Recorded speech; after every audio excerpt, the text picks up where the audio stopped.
स्त्री जब गर्भवती होती है तो उसके गर्भ में पिता का तेज जाता, मां के रज से मिलके वह कलल बन जाता है।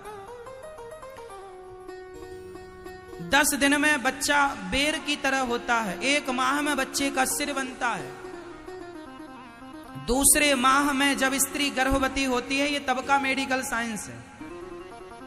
स्त्री जब गर्भवती होती है तो जब गर्भ का दूसरा महीना स्टार्ट होता है तो आपके बच्चे के हाथ पांव निकलने स्टार्ट हो जाते हैं। और जब तीसरा महीना चालू हो जाता गर्भवती स्त्री का तो तीसरे महीने योनि बनती है कि ये लड़का है कि लड़की है। इसलिए गर्भ परीक्षण लड़का है कि लड़की है, लिंग परीक्षण तीसरे महीने में होता था। अब तो सरकार ने बंद कर दिया, पर जब होता था किस महीने में होता था? बोलो। तीसरे महीने में। साइंस को, मेडिकल साइंस को ये बात अभी पता चली है, ज्यादा से ज्यादा इस बात को 20 साल हुआ है। ये टेक्नोलॉजी बहुत पुरानी नहीं है, मैं आपको बता दूं। स्त्री के पेट में बेटा है कि बेटी आजकल पता लगा लेते हैं डॉक्टर लोग, पर यह टेक्नोलॉजी कितनी पुरानी है? भारत में इस टेक्नोलॉजी को आए ज्यादा से ज्यादा 20 साल हुआ। हाँ या ना? और 40 साल ले लो, चलो अमेरिका जापान में और पहले आ गई होगी, तो चलो मैं 50 साल का 100 साल पहले आई, चलो आई नहीं है पर फिर भी मैं आपको हिसाब रखता हूं 100 साल पहले यदि ये टेक्नोलॉजी आई। पर सुनना, तीसरे महीने ही स्त्री का गर्भ परीक्षण होता है कि लड़का है कि लड़की। क्यों? क्योंकि तीसरे महीने में उसका लिंग तैयार होता है, स्त्री और पुरुष का छिद्र तैयार होता है। सोचो, ये बात डॉक्टरों को अभी पता लगी। हमारे वेद पुराण में ये बात हजारों साल पहले कपिल भगवान ने माता देवहूति को बता दी कि तीसरे महीने में वो स्त्री है कि पुरुष है, ये तैयारी होती है तीसरे महीने में। ये बात हजारों साल पहले ये भागवत में लिखा है, ये पूरा मेडिकल साइंस लिखा पड़ा है। तीसरे महीने क्या बनता है? चौथे महीने में, चौथा महीना होते ही बच्चे के शरीर पुष्ट होने लगता है। 5वां महीना लगते ही बच्चे को भूख और प्यास लगने लगती है। इसलिए बच्चा 5वें महीने पर माँ को लात मारता है। पेट में ऐसा माँ को एहसास होता है कि लात मार रहा, वो भूख से कभी छटपटाता है, यहां वहां जाता है। 6वां महीना होते ही उस बच्चे को अपने पूर्व जन्मों का हिसाब पता चलने लगता। मैंने क्या पाप किया था, क्या पुण्य किया था, किसके कारण मनुष्य बन के जा रहा हूं। 7वां महीना लगते ही उसको पूर्व जन्म की शक्ति, पूर्व जन्म का स्मरण होने लगता है। और 8वां महीना लगते ही वह भगवान की स्तुति करने लगता है कि प्रभु हम जल्दी से बाहर कर दो, हमें बड़ा कष्ट है। इतने से माँ के गर्भ में इतना बालक ऐसे हाथ पांव सिकोड़ कर पड़ा रहता है 9 महीने तक। बताओ कितना दर्द होता होगा। आपको 1 घंटा के लिए उल्टा लटका दिया जाए, हालत खराब हो जाती है। और माँ के पेट में 9 महीने तक उल्टा लटके रहे।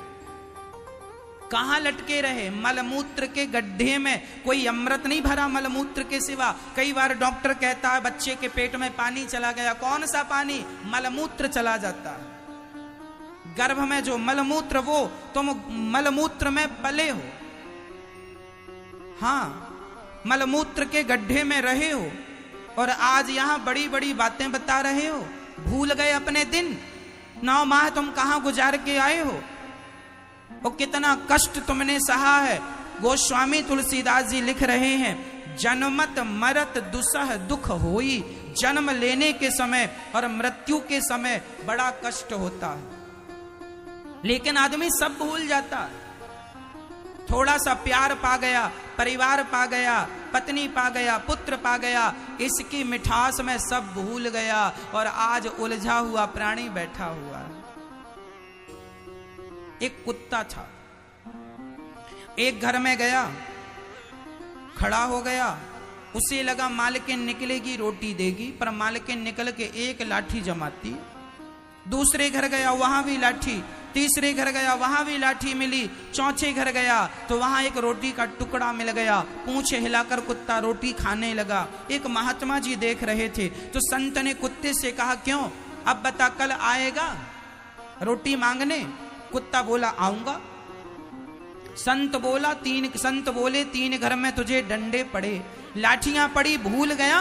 कुत्ता बोला 3 घर में लाठी पड़ी तो क्या हुआ, 4थे घर में रोटी भी तो मिली। 4थे घर का टुकड़ा पाकर वह 3 घर की लाठियां भूल गया। उसी प्रकार भगवान भी पेट में, मां के पेट में बहुत कोड़े पड़ते हैं। इसलिए जब बच्चा पैदा होता है ना, तो देखा होगा बच्चे की पीठ पर पीछे नील पड़ा होता है। हाँ या ना? कहो जी। नवजात बच्चे को देखना, उसकी पीठ बिल्कुल नील, ऐसा लगता कोई बहुत मारा हो इसे। और सच्ची पिटाई पड़ती है, भगवान के कोड़े पड़ते हैं, खूब पिटाई लगती है। जा रहा है, भूल मत जाना हमें, खूब भगवान से, भगवान नहीं भूलेंगे आपको, खूब याद रखेंगे, दिन रात आपका ही चिंतन करेंगे। लेकिन कुत्ते की तरह हालत है। 3 घर की लाठियां इसलिए भूल गया, 4थे घर में रोटी का टुकड़ा क्या मिल गया, तुम्हें पत्नी पुत्र का जरा सा प्यार क्या मिल गया, वो माँ के पेट की सारी पीड़ा तुम भूल गए, जन्म लेने का वो सारा दर्द भूल गए, क्योंकि जरा सा प्यार क्या मिल गया। इसलिए कहता हूं ये संसार का प्यार, यही माया है, ये सबको उलझा के रखा है। सब उलझे पड़े हैं, कितना भी समझा दो, कितना भी बता दो, पर लोग चलते अपने ही ढंग से। सबको पता है, आप लोग सब जानते हैं कि ये कोई अपना नहीं है, संगी साथी, ना बेटा ना बेटी, ना पत्नी ना पति, ना रिश्तेदार, ना जमाना, कोई अपना नहीं है। फिर भी तुम मर किन के लिए रहे हो? इन्हीं के लिए। ये मेरे हैं, ये मेरे हैं। कितनी बार तो तुम्हें समझाया कि ये कोई तुम्हारे नहीं है, भगवान तुम्हारे हैं। लेकिन कपिल भगवान ने माता देवहूति से कहा कि ये बच्चा पेट में बाहर जब आता है, 9वां महीना पूरा हुआ, बाहर आया, बड़ा कष्ट होता है माँ को, बच्चे को, प्रसव की पीड़ा का। और यहाँ आता है, और यहाँ आकर संसार को देखकर धीरे धीरे भगवान से किया प्रॉमिस, वादा, सब भूल गया, सब भूल गया, कुछ भी याद नहीं रहा, कुछ भी। कुत्ते को डंडे पड़े, रोटी क्या मिल गई, सब भूल गया।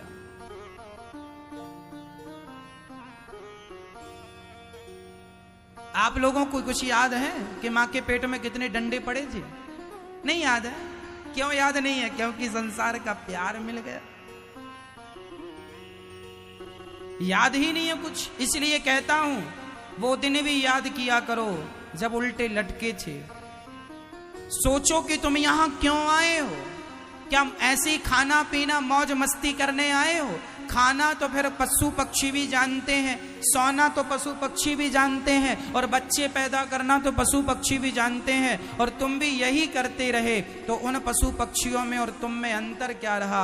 अरे तुम्हें ईश्वर ने, भगवान ने मनुष्य इसलिए बनाया है कि तुम मनुष्य बन के सत्संग करके, दान पुण्य करके अपना लोक परलोक सवार लो, भगवान से प्रेम करके जन्म और मृत्यु के चक्र से बच जाओ। कबीरदास जी कहते हैं, चलती चक्की देख कर दिया कबीरा रोए, 2 पाटन के बीच में साबुत बचाना कोए। ये चक्की जो चल रही है, कौन सी चक्की? जन्म और मृत्यु की चक्की चल रही है। इसमें ना तुम बचोगे ना हम बचेंगे।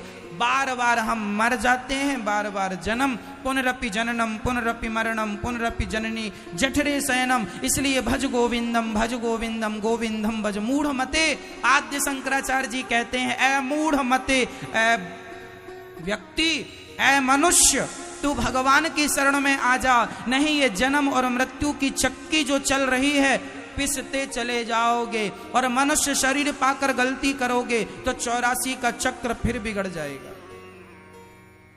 चलती चक्की देख कर दिया कबीरा, कबीरदास जी रोने लगे तब कबीरदास जी का बेटा कमाल बोला, पिताजी मत रोइए, चलती चक्की चलने दे, पिस पिस आटा होए और कीले माही जो रहे बाल न बांका होए। उस चक्की में एक कील होती है, उस कील के पास जो दाना चला जाता है, उस दाने को चक्की कितना भी चले पर वो दाना नहीं पिसता। उसी प्रकार संसार कितना भी हमें और आपको पीस ले, लेकिन जो भगवान की शरण में चला गया वह जन्म और मृत्यु के चक्कर से बच जाएगा और भगवान का हो जाएगा। अपना कल्याण करना चाहते हो तो भगवान का आश्रय ले लो।